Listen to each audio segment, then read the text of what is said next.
Tonight on the Worldview Report, President Trump's approval rating has remained completely unchanged at 41%, despite weeks of intense military action against Iran and widespread media coverage. The UN and major human rights groups, they have remained completely silent, while Iran fires banned cluster munitions directly at Israeli civilians. Where's the media on this? And the U.S.-Iran-Israel war, it continues with major developments, including heavy Israeli strikes on Hezbollah, confirmed eliminations of top Iranian officials, and Iranian missile attacks on multiple cities. And then producer prices, they surged a surprisingly hot 3.4% last month. That's the biggest annual jump in a year. And then new footage appears to show China mass-producing Iranian-style kamikaze drones at a factory. And of course, that raises alarms about the growing threat of low-cost drone swarms. And then an American thinker columnist, he argues it's time for the U.S. to begin a phased withdrawal from NATO, calling the alliance an outdated Cold War relic that burdens America disproportionately. And then a Canadian school, they banned students from eating in the cafeteria during Ramadan so as not to offend fasting Muslim students, promoting, of course, widespread outrage from parents. All this and more as the Worldview Report begins right now.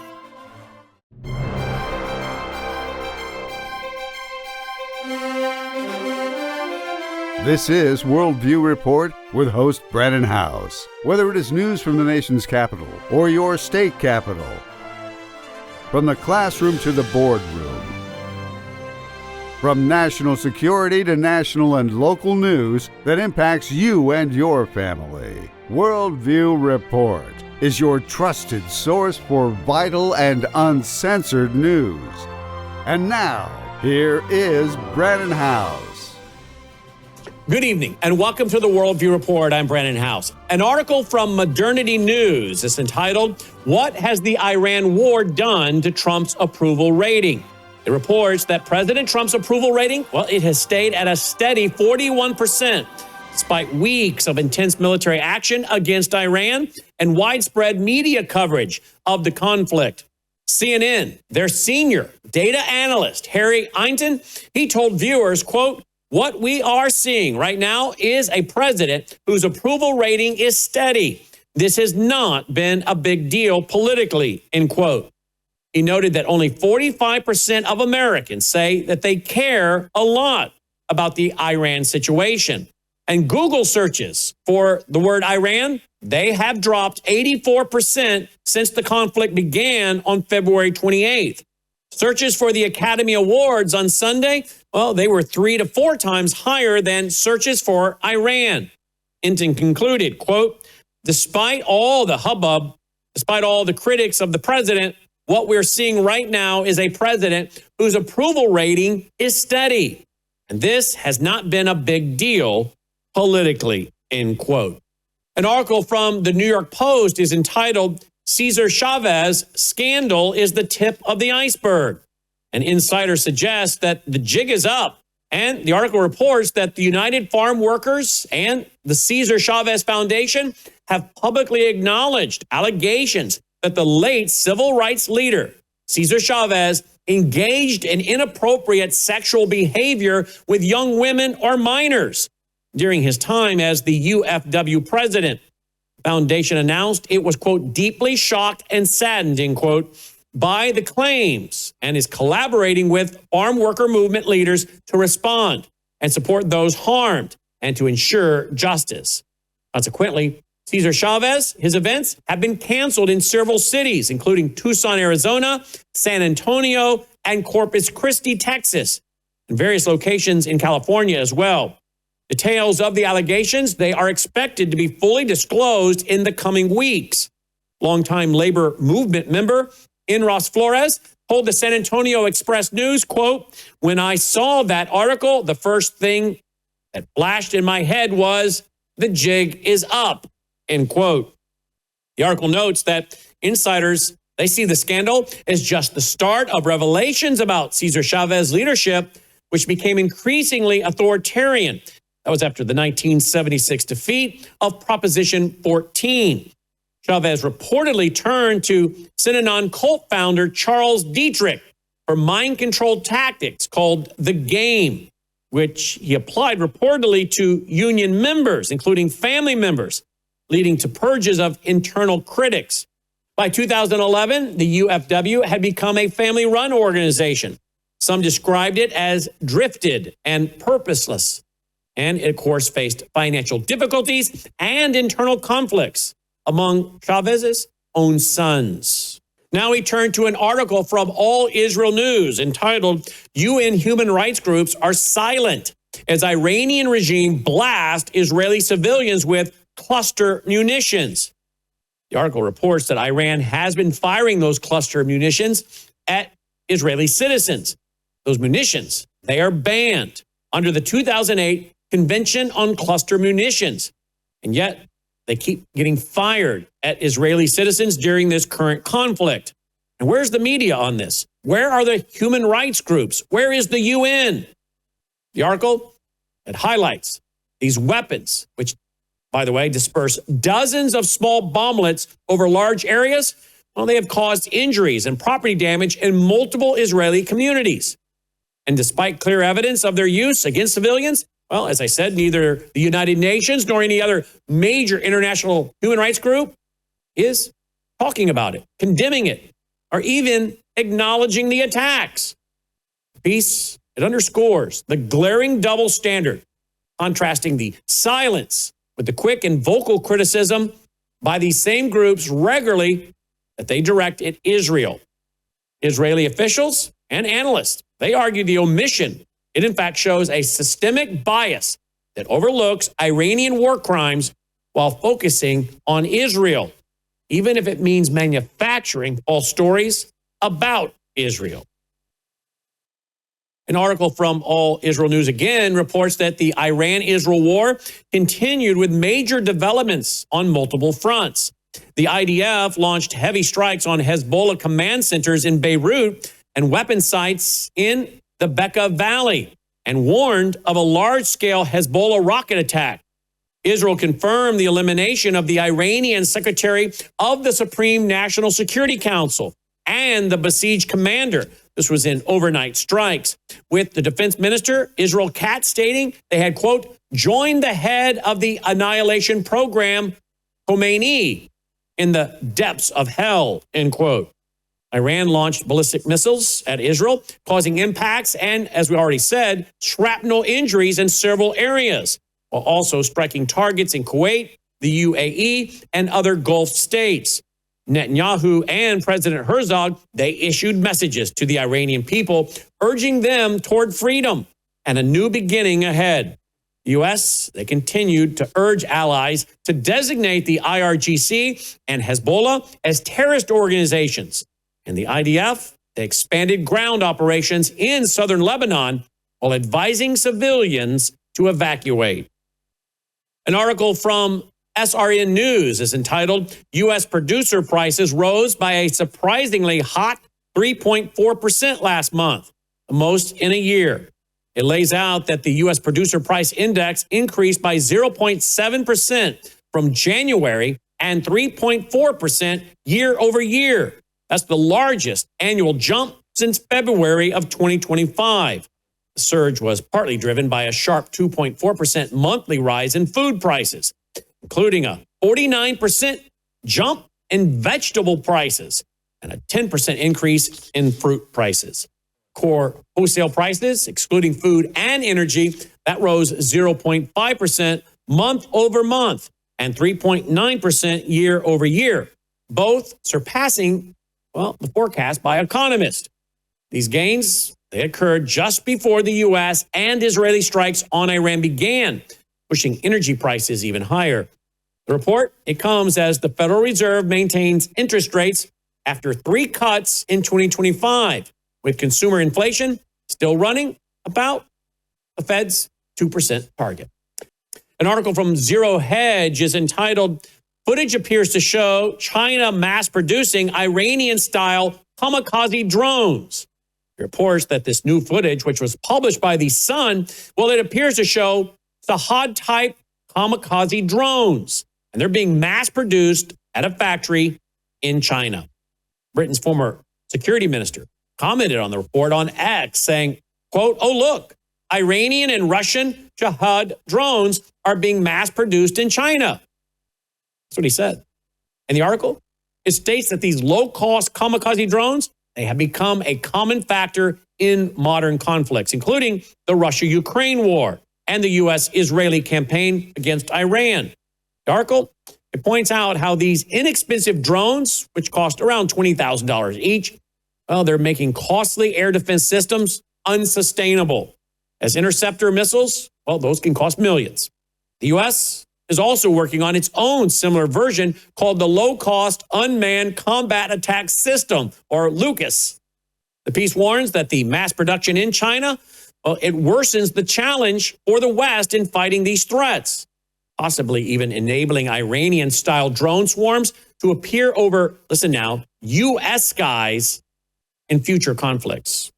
Now, an article from the American Thinker, it's entitled "Time for the U.S. to Rethink NATO." It's written by Rick McDowell, and he reports that the United States should begin a phased withdrawal from its NATO commitments, as the alliance is an outdated Cold War relic that burdens America while providing little reciprocal benefit. The piece argues that NATO was established in 1949 to defend war-ravaged Europe from the Soviet Union and its expansion.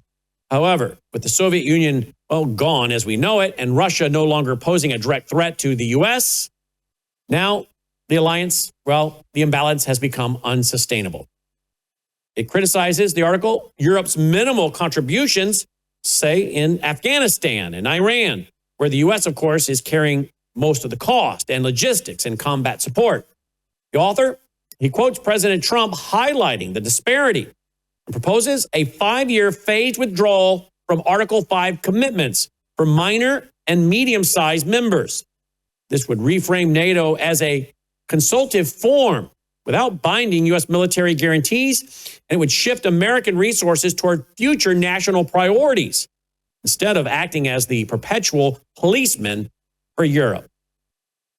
Now we turn to an article from Front Page Mag entitled "Canada, School Bans Kids from Eating to Not Offend Muslims During Ramadan," written by Kristen Douglas Williams. The article reports that Fairview School in Calgary, Alberta, they sent an email to parents designating the cafeteria and lunchroom as, quote, "no food spaces," end quote. And this was during the lunch periods in order to accommodate Muslim students fasting for Ramadan. How stupid, right? The policy, it prohibited students in grades 4th through 6th from eating in the cafeteria.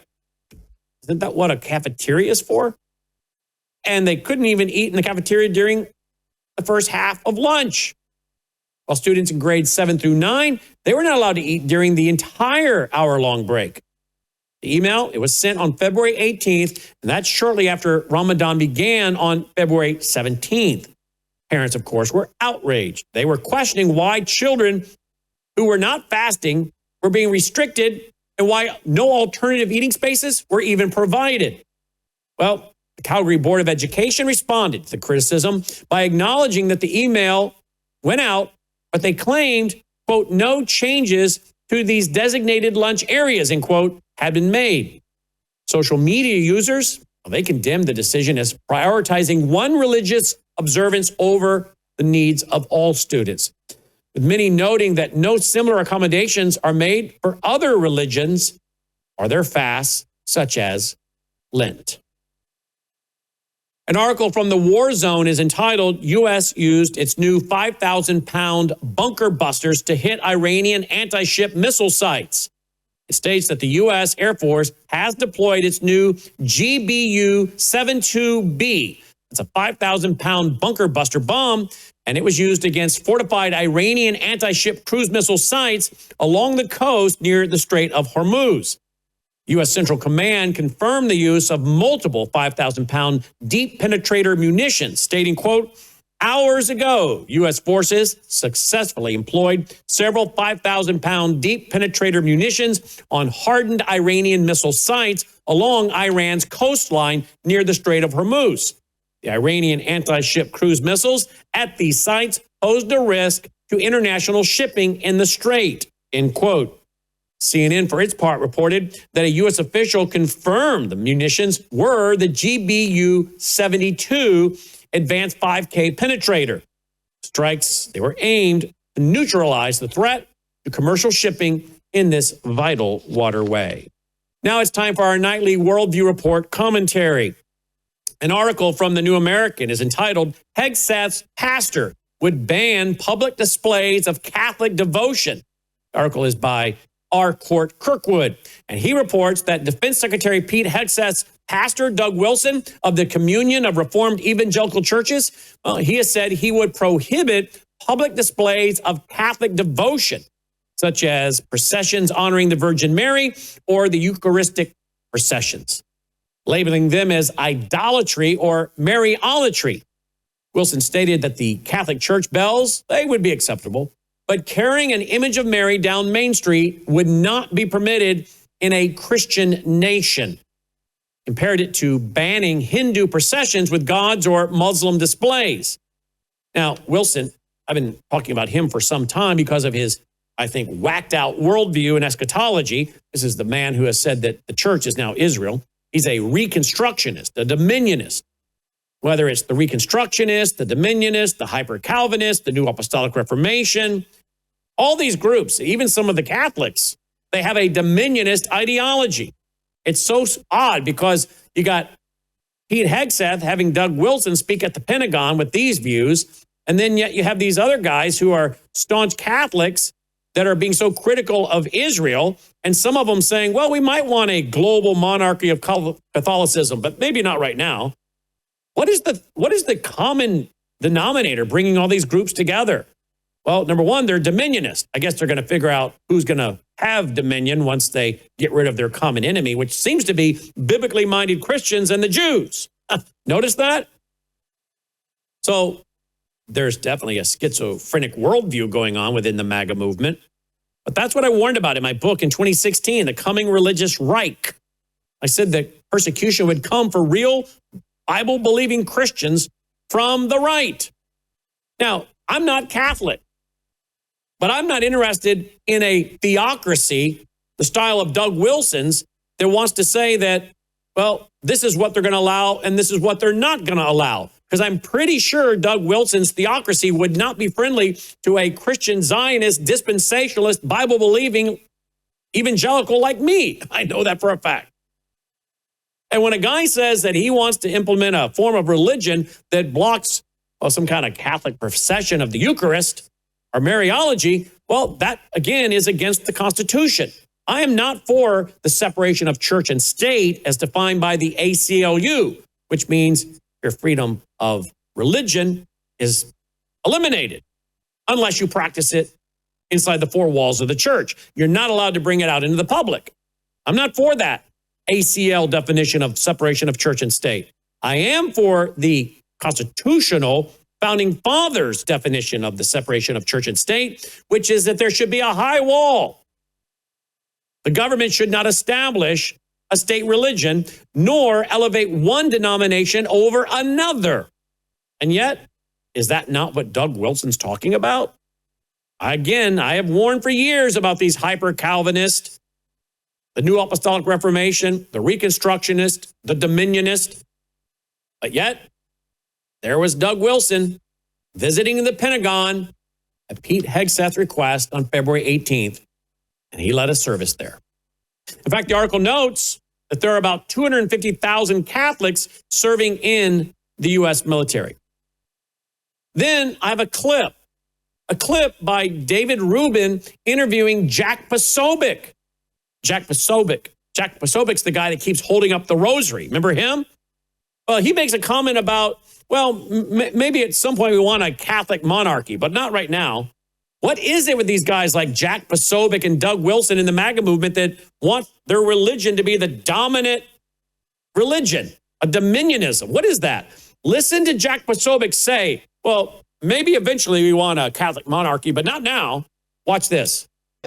there is a Frankenstein's monster, right? And it's Kendi's monster, and it's critical race theory monster that I think everyone from these various different nodes and factions and tribes have all realized is just kind of screwing everything up. And so, I think that on one hand, you've got like a conservative Catholic like myself, who would say, all right, we need to end this. But you might also want someone in the room to be able to say, all right, but we don't necessarily want to institute a Catholic integralist monarchy in the United States. Let's stick with the pluralism. Let's go with the rules of the road. And I say, all right, fine.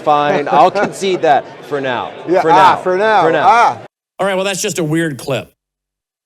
So beware, religion is going to play a major role in the end times, as I write about in my book, Religious Trojan Horse, The Coming Religious Reich, in my book, Marxianity. And these groups, they're not disappointing. They are all pushing some form of dominionism, which again is why a lot of them can unite. They're united in their goal of getting rid of, I believe, Bible-believing Christians, and many of them, their hostility toward the Jews. Bible-believing Christians and Jews caught in the middle from these various players who all can unite in their belief that, well, the church is now Israel, whether that's the evangelical church or the Catholic church. They're all into replacement theology, apparently. They also seem to have a real problem with Bible-teaching Christians. So be very, very cautious of this ecumenical interfaith claptrap that's taken over much of the MAGA base. I'm Brandon House. Thanks for watching the Worldview Report. Hope you'll support us. WorldviewFoundation.com. WorldviewFoundation.com. Till next time, may God save America. Take care.